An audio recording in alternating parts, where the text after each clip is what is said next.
A little girl screamed, "Daddy, that's my brother."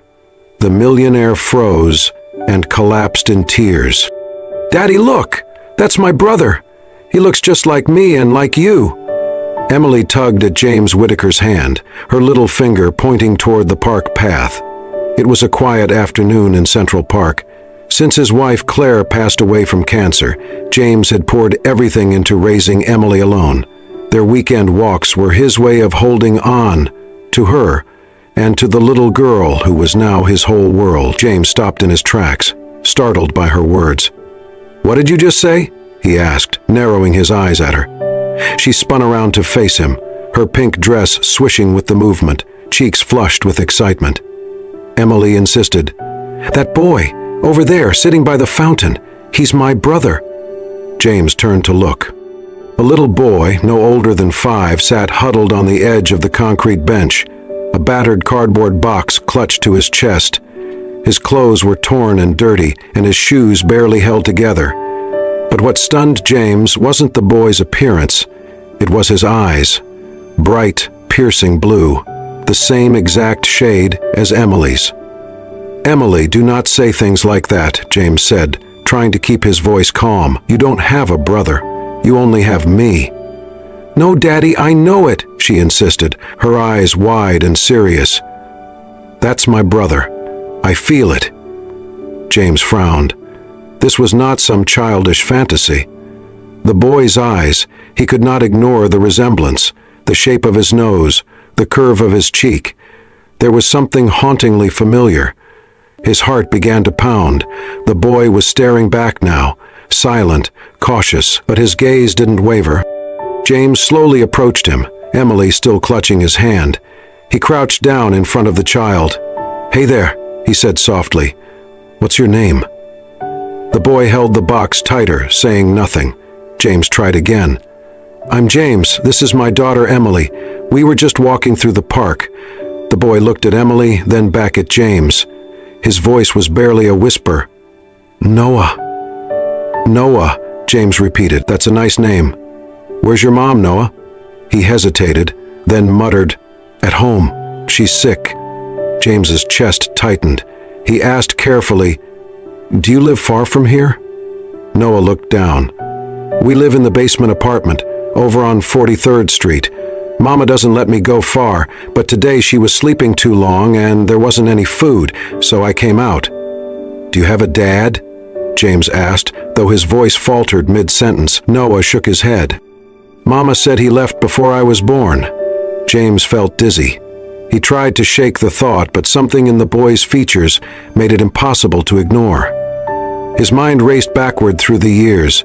6 years ago, a woman had worked briefly in his company, a kind, shy woman named Mary Carter, blonde hair, blue eyes. She had been fired under complicated circumstances, a mix-up with accounting files that had spiraled out of control. She never fought the decision, just vanished. Could it be? James reached into the small backpack he had slung over one shoulder. Emily had insisted on bringing snacks. He took out a wrapped sandwich and held it out to Noah. "Here," he said gently. "You must be hungry." Noah looked at it, hesitated, then took it cautiously. He mumbled, "Thank you." James watched the boy eat, slowly and quietly, as if afraid someone would take it away. There was something heartbreakingly graceful in the way he sat, like he was used to making himself invisible. Beside him, Emily sat cross-legged on the grass and smiled. "Hi, Noah," she said brightly. "I like your eyes. They're just like mine." Noah looked at her, blinking. A faint smile curled his lip. James's heart ached. He stood up and stepped back, trying to breathe. He glanced at Emily, then at Noah, then back again. Same eyes, same face shape. The resemblance was undeniable. He reached for his phone and dialed his assistant. "Monica," he said, his voice tight. "I need you to find everything you can about a former employee, Mary Carter.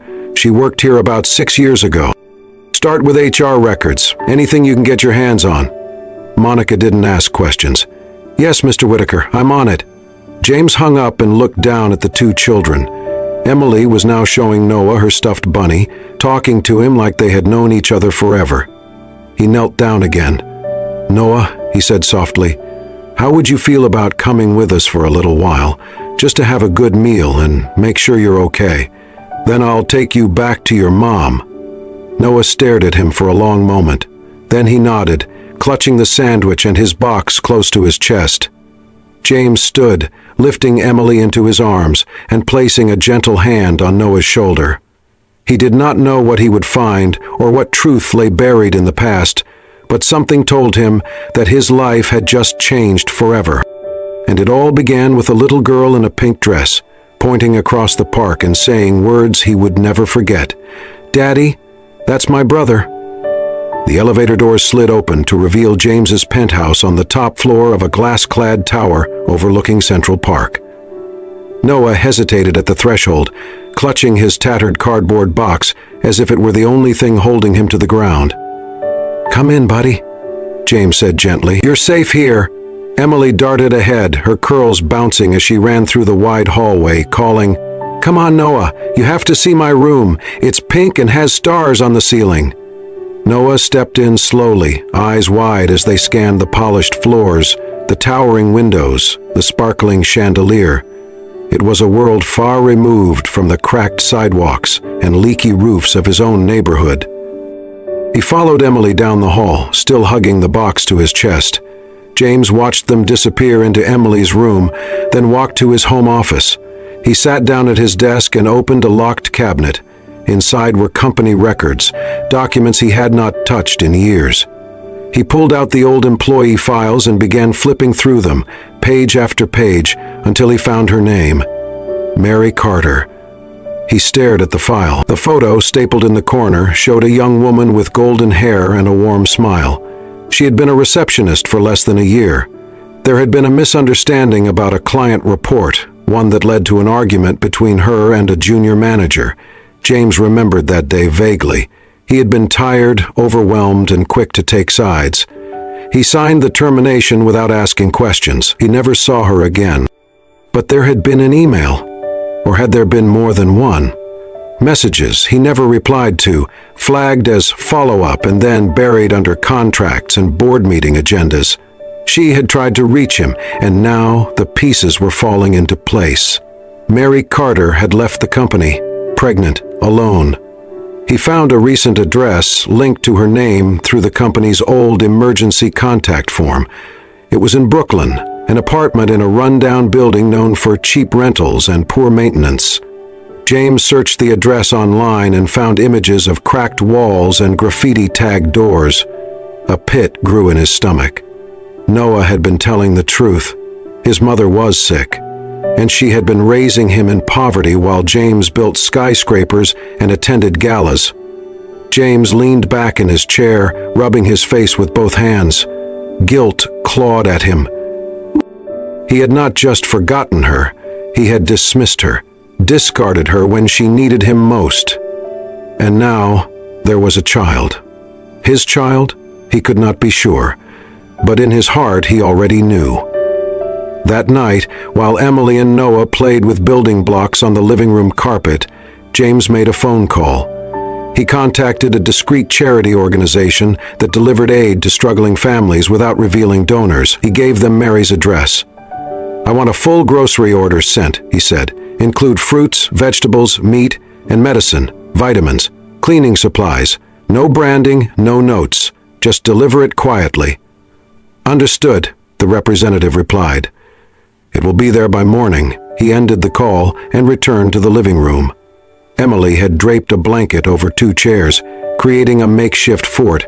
She crawled inside and pulled Noah in with her, giggling. "This is the castle and you're the prince," she declared. Noah smiled, small, hesitant, but real. James felt a lump in his throat. The way the boy responded to kindness, the way he looked at Emily like she was the sun, the way his shoulders relaxed just slightly when no one raised their voice, he had seen all this before, in himself, in people who had grown up too fast. James stood at the edge of the scene, silently watching. He had to do more than send groceries. He had to face Mary, ask her the truth, tell her he was sorry, and be ready for whatever answer she gave him. The next morning, James dressed quietly while Emily and Noah still slept. When they woke, he gave them breakfast: pancakes, fresh strawberries, orange juice. He told Emily they were going on a little adventure. Noah looked nervous. "Are we going far?" "Not too far," James said. "Just somewhere important." He packed a small bag for the boy, including clean clothes and a new toy Emily had insisted on giving him. As they stepped into the car, James's driver glanced at him in the rearview mirror, sensing the tension. "Where to, Mr. Whitaker?" he asked. James hesitated for just a second. "Brooklyn," he said finally. "I'll give you the address on the way." He sat back, staring out the window as the skyline shifted, wealth fading into worn brick and rusted fences. His heart pounded as they neared the address. Today he would face the past. Today he would find out if the boy beside him was truly his son, and if he was, James vowed silently, he would never let him go again. The car crawled through a narrow street lined with graffiti-covered buildings and rusted fire escapes. James sat silently, watching the scenery shift from sleek glass towers to crumbling brick and worn sidewalks. He had passed neighborhoods like this before, but today it felt personal. When they arrived, he stepped out with Noah by his side. The boy clutched his small bag, eyes scanning the peeling paint and dim hallways. James took a deep breath and knocked on the faded green door of apartment 4B. Footsteps approached. The door creaked open. Mary. Her eyes widened in disbelief. Her hair was pulled back in a tired bun, her face pale and thinner, but still held a quiet grace that James recognized instantly. "Noah?" she gasped. The boy rushed into her arms. "Mama!" Mary clutched him, then looked up. Her voice dropped cold. "James, what are you doing here?" "I need to talk to you," he said softly. "Emily, my daughter, saw Noah. She said he's her brother. I didn't believe it, but I need to know the truth." Mary's jaw tightened. "You don't get to ask questions, not after what you did." "Please," James said. "Just give me a few minutes." She held Noah close, her voice trembling. "I was pregnant. I tried to tell you. I sent emails, called, but no one let me through. Then I got fired. I had nothing." James looked stunned. "Mary, I never saw any of that, I swear." She let out a bitter laugh. "Of course you didn't. You were too busy being important. I was 24 and terrified. Then I had Noah. And I raised him alone." James's throat tightened. "I'm sorry. I should have asked. Looked for you." Mary shook her head. "You don't get to show up now and play savior. Noah has a life. It's not much, but it's ours." He swallowed hard. "Mary, is he my son?" She hesitated. Then, with a tear rolling down her cheek, she nodded. "Yes. But I don't want your money. I just want to protect him." James knelt beside her. "I'm not here to take him away. I just want to help." Mary's eyes were wary. "I don't know if I can forgive you. I understand. But please let me try." He reached into his coat and placed an envelope on the counter. "This isn't for forgiveness. It's for Noah, rent, medicine, food. I'll come back tomorrow." Mary picked up the envelope, her fingers trembling. The hardness in her gaze faded just slightly. James added softly, "Will you let me take a DNA test, just to be sure?" She hesitated again, then nodded. "Fine, but no promises." James stood. "That's all I ask." He looked at Noah, who held his mother's hand, but stared at James with cautious curiosity. James reached out, gently touched Noah's shoulder. "I'll see you soon, okay?" Noah gave a small nod, then, without warning, stepped forward and hugged James's leg for just a moment. Mary said nothing. As James walked down the hall, his heart heavier than ever, he felt something else rise inside him: hope. The envelope trembled in James's hand as he stood in his office, staring out over the Manhattan skyline. He had read it 3 times, but the words still hit like a wave. Probability of paternity, 99.98%. Noah was his son. He exhaled slowly, then looked at the photo on his desk. Emily, grinning in her pink dress. He picked up his phone. 2 hours later, Noah stood at the threshold of James's penthouse, not as a guest, but as family. Emily ran to him. "Noah, you're back! You're my big brother now for real!" She tugged him excitedly into the living room. "This is your room now, or we can build another fort." James watched them quietly, a rare peace settling in his chest. But the moment was short-lived. His phone wouldn't stop buzzing. News had broken. Millionaire has secret love child. James Whittaker's hidden past exposed. Whittaker heir found in Brooklyn. Paparazzi swarmed his building. His office was overwhelmed. The board of directors demanded an emergency call. "You should have handled this privately," said Leonard Chase, his voice clipped. "This is damaging. Stocks are slipping." "This isn't a scandal," James replied. "It's my son." "You're risking our reputation," another added. James's voice sharpened. "If being a father is a risk, maybe we need to rethink what we stand for." He ended the call and stared out the window. Back inside, Noah was quiet, polite but withdrawn. He sat alone during meals, spoke little, and often stared at the door, waiting for a mother who wasn't coming tonight. James saw it all. Money could build safety, but not trust, not love. That evening he tried something different. "Noah," he said gently, kneeling beside him, "how about we make pizza tonight? Just us, me, you, and Emily." Noah blinked. "Make it?" James nodded. "From scratch," Emily clapped. "I want pepperoni flowers again." They rolled dough, made a mess with flour, and decorated pizzas with olive smiles. For the first time, laughter filled the kitchen. The penthouse felt like home. After dinner, James brought out a red bicycle identical to Emily's. "This is for you," he said softly. "You and your sister are a team now." Noah stared at it, then at James. He didn't speak, but nodded, his lips curling into the smallest, real smile James had seen yet. Across the city, Mary sat on her couch, scrolling through news articles. Images of James with Noah were everywhere. Her chest tightened. He looked genuine. But could he really have changed? Her phone buzzed. James Whittaker. "Mary, I know this is a lot, but I want to do this right, for Noah and for you. Please come visit. No pressure. Let's figure this out. Together." She read it again, and again, then set the phone down. She remembered nights rocking Noah to sleep, wondering if she had made the right choice keeping him away. But now that man, the one who broke her heart, had faced the media storm, accepted Noah publicly, and stood firm. Maybe, just maybe, in the penthouse, Noah and Emily were curled up under a blanket, a cartoon flickering in front of them. Noah's head rested gently on Emily's shoulder. James stepped out onto the balcony and stood in the cool night air. He had failed before, but he would not fail again. Tomorrow, Mary would come, and he would be ready. Mary stepped out of the elevator, her hands clenched tightly around the strap of her purse. The penthouse doors opened, revealing the warmth and light inside. Laughter echoed from the living room. She hesitated. James greeted her with a soft smile. "Mary," he said, "thank you for coming." She nodded stiffly. "I'm here for Noah." James stepped aside, letting her in without another word. Noah was sprawled on the floor beside Emily, both children surrounded by puzzle pieces and crayons. He looked up, his face lighting up. "Mama," he called, running into her arms. Mary knelt, hugging him tightly.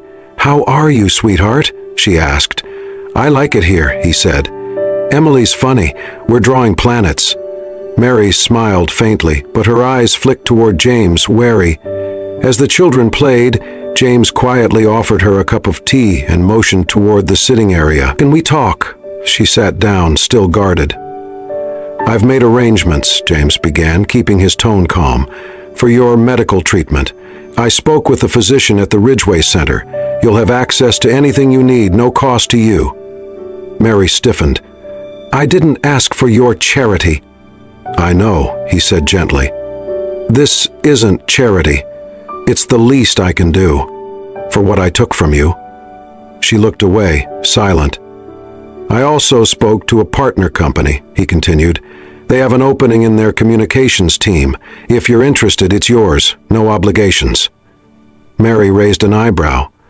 "So now I owe you a job too?" "No," James said. "You owe me nothing. I just want to help. You deserve a life that isn't built on surviving." Mary stared at him, conflicted. She had imagined this meeting would be filled with pretense, with hollow words, but instead, here he was, not asking for her forgiveness, just quietly trying to fix what had been broken. Later that evening, while she watched Noah play with Emily, something remarkable happened. Noah was building a tower of blocks. It toppled over, and Emily giggled. James bent down to help him rebuild it. "Want to try again?" he asked. Noah looked up and, without thinking, said softly, "Okay, Dad." James froze. So did Mary. Noah continued stacking blocks, unaware of the moment he had created. James swallowed hard. He did not speak, but his eyes met Mary's across the room, shimmering with unshed emotion. Mary said nothing. She simply watched them, her heart aching. The next morning, as she gathered her things to leave, she found a small box placed on the side table with a note. She opened it. Inside was a delicate silver necklace with a pendant, an engraved disc with 2 names etched into the surface, Noah and Emily. The note read, "So you always remember that whatever happens between us, we are still a family because of them." Her hands trembled as she closed the box. She walked into the kitchen where James stood preparing breakfast with the kids. She cleared her throat. "James," she said quietly, "I heard about my mother's hospital bill, the one that got paid last week." James looked up, surprised. "I didn't tell you she was sick," Mary said, "but you found out, and you helped." "I did not want to make a show of it," James said. "I just wanted to help her get better." Mary's voice cracked. "You could have told me." He looked at her and said simply, "It was not about me. It was about what she means to you." Tears welled in her eyes. "Why are you doing all this?" "Because I failed you once," James said, "and I will spend the rest of my life trying not to fail you again." Mary stood still for a long time, then nodded slowly. "Noah can stay here for a while," she said. "He seems happy. He deserves that." "And you?" James asked gently. "I do not know yet," she replied honestly, "but I am willing to give you a chance to show me." James smiled, not pushing for more. That evening, as she left, Noah ran to the door and hugged her tightly. "I will be okay, Mama," he said. "We're a team now." She kissed his forehead. "Always." As the elevator doors closed behind her, Mary held the necklace in her hand, fingers brushing over the names. Maybe, just maybe, healing had begun. Noah's first day of school came with a mix of excitement and quiet dread. Emily, proudly wearing her pink backpack, held his hand tightly as they walked into the classroom.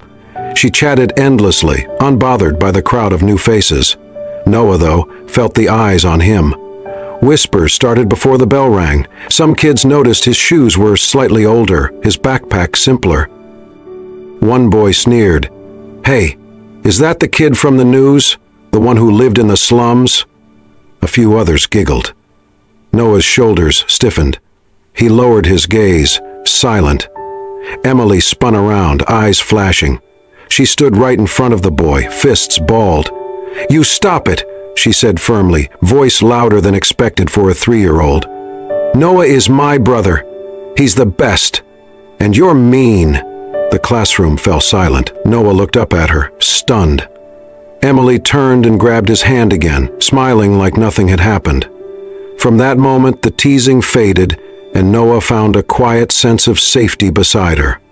At home, James and Mary worked together to help Noah through his transition. They sat at the dining table in the evenings going over homework. On weekends, they took the kids to the park, where Emily insisted they all ride the carousel together. James packed snacks, Mary brought juice, and for the first time in years they moved as one unit. Some moments were small but quietly profound, like when James handed Mary a sweater during a chilly afternoon, or when she adjusted his tie before a school event without thinking. The rhythm of co-parenting brought familiarity, and familiarity slowly warmed into something gentler. Then came the parent-teacher night. The classroom was decorated with crayon drawings. Parents mingled in clusters. James stood beside Mary, both listening attentively to Noah's teacher, when a woman with designer heels and a sharp tone approached. "I suppose it must be strange for someone like you to be here," the woman said, addressing Mary with a condescending smile. "You know, not everyone fits in at schools like this." Mary stiffened. James stepped forward. His voice was calm but firm. "Excuse me?" The woman blinked, clearly startled. "I meant no offense, of course. It's just, well, some people come from very different circumstances." James placed a protective hand on Mary's back. "Mary is the mother of my son. She raised him with strength and love, under impossible conditions, and I respect her more than anyone else in this room." The woman faltered, then turned away without another word. Mary stood frozen for a moment, eyes glistening. "You didn't have to do that," she said quietly. "Yes, I did," James replied, "because it's true." A few days later, James organized a family picnic in Central Park. He packed a basket full of handmade sandwiches, apple slices, and juice boxes. They laid out a blanket beneath a wide tree. Emily and Noah chased each other across the grass, while James and Mary laughed from the sidelines. James tossed a ball to Noah, who caught it with a triumphant grin. Emily clapped and cheered, spinning in circles. Mary, sitting nearby, couldn't help but smile.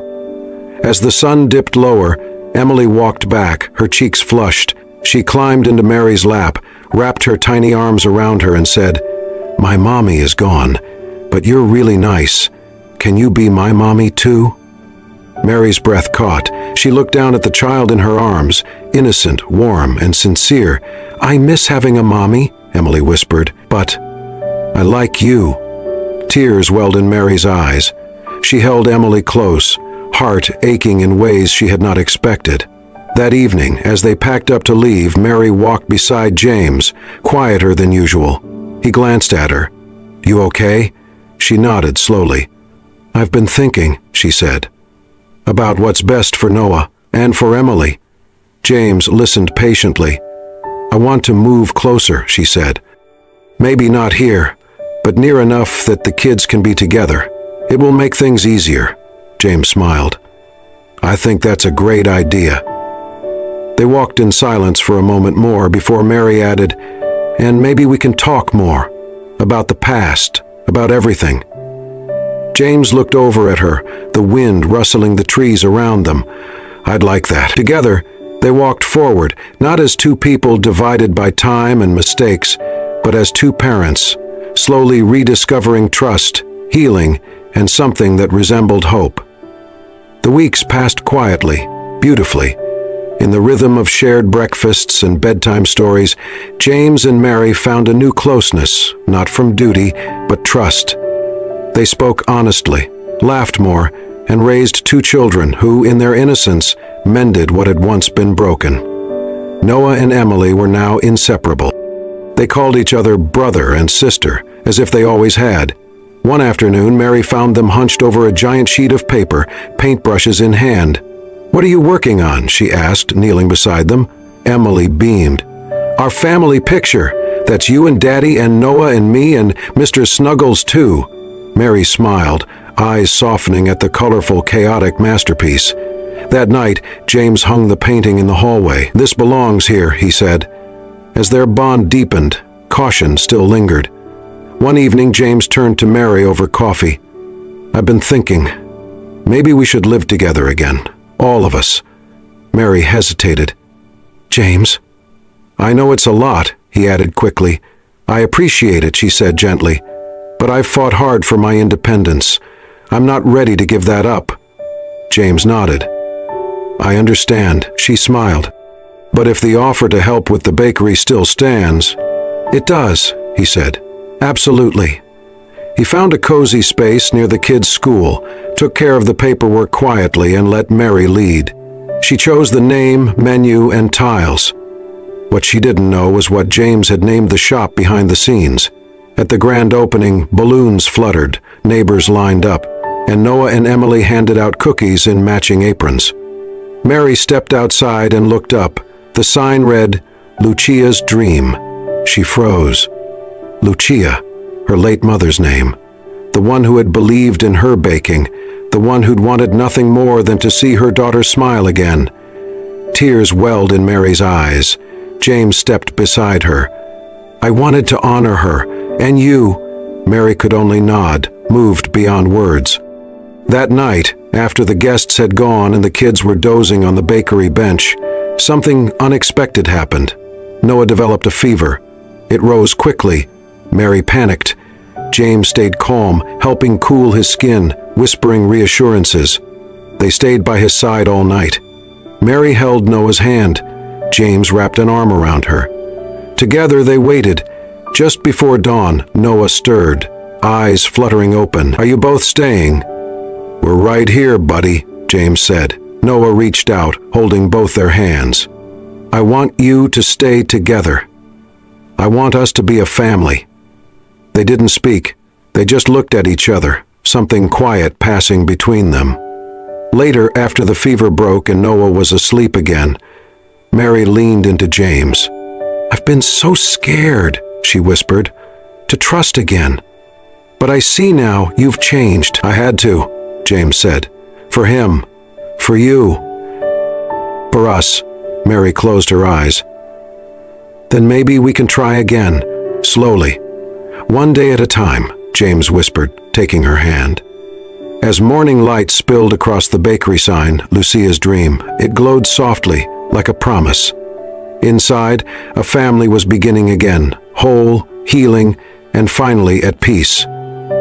1 year later, the Whitaker household had settled into a quiet rhythm of joy. Far from the noise and glare of the city, they now lived in a warm, sunlit home nestled in the leafy suburbs of New York. The yard was always scattered with toys, chalk drawings, and laughter. A white picket fence bordered the garden where Emily had planted sunflowers, and Noah kept a small patch for tomatoes, insisting he wanted to grow real food like at the bakery. Mary's bakery, Lucia's Dream, was thriving. Every morning, locals lined up for her famous cinnamon rolls and lemon tarts. The walls of the shop were now filled with drawings from neighborhood children, including many from Emily and Noah, who spent their afternoons there doing homework and sneaking extra cookies. James had stepped back from the helm of his empire. He still attended key meetings, but his schedule now orbited around school pickups, bedtime stories, and impromptu dance parties in the kitchen. Noah and Emily had become inseparable. They built forts, raced bikes down the sidewalk, and painted murals in the garage. To them, there had never been a before, only this beautiful now, where they were simply brother and sister, heart and soul. On a golden September afternoon, James and Mary hosted a small celebration in their backyard. The picnic table was decorated with wildflowers, and soft music played from a speaker tucked beneath the porch. Friends from the bakery, a few neighbors, and family gathered to celebrate the anniversary of the day everything changed, the day they all became one family. James grilled while Mary brought out her signature strawberry shortcake. Emily danced around in a pink tutu while Noah helped set the table, carefully arranging the plates. As the sun dipped toward the horizon, James tapped his glass. "Thank you all for being here," he said. "A year ago, I had no idea that my life was about to change forever. But it did, in the best way. And today, I want to celebrate the heart of our home, our family." Mary smiled beside him, her eyes glowing. Just then, Noah and Emily came running forward. "We have a surprise," Emily squealed. They handed their parents a large, carefully folded piece of paper. When James opened it, his breath caught in his chest. It was a drawing, crayon strokes full of color and feeling. 4 figures, holding hands beneath a setting sun. Above them, in wobbly letters, it read, "Our family forever." Mary's hand found James's, and their eyes met, no words needed. James leaned down, kissed the top of each child's head, then turned to Mary. "There's something I want to give you," he said softly. From his pocket he took out a small velvet box and opened it. Inside was a delicate silver ring. engraved with 4 names: James, Mary, Noah, Emily. "This is not a proposal," he said, voice thick with emotion. "This is a promise that I will always be here for all of you, no matter what." Mary's eyes filled with tears. She slipped the ring onto her finger, holding his gaze. "Then I promise the same." As twilight settled over the yard, the family sat on the porch swing together. The children leaned against their parents, eyes drooping from the long day. Laughter echoed as fireflies blinked in the garden. James looked around, his heart full. "We may have lost each other once," he said, "but we're never letting go again." Mary nodded, her head resting against his shoulder, and so the story ended. Not with grand gestures, but with something far greater. A family, whole, forgiven, unbreakable. Under the fading light of a gentle sky, they simply held on to one another. Because love, real love, always finds its way home. Thank you for watching this deeply moving journey of love, redemption, and second chances. James, Mary, Noah, and Emily remind us that no matter how broken the past may be, forgiveness and compassion can build a future worth fighting for. If this story touched your heart, do not forget to like, share,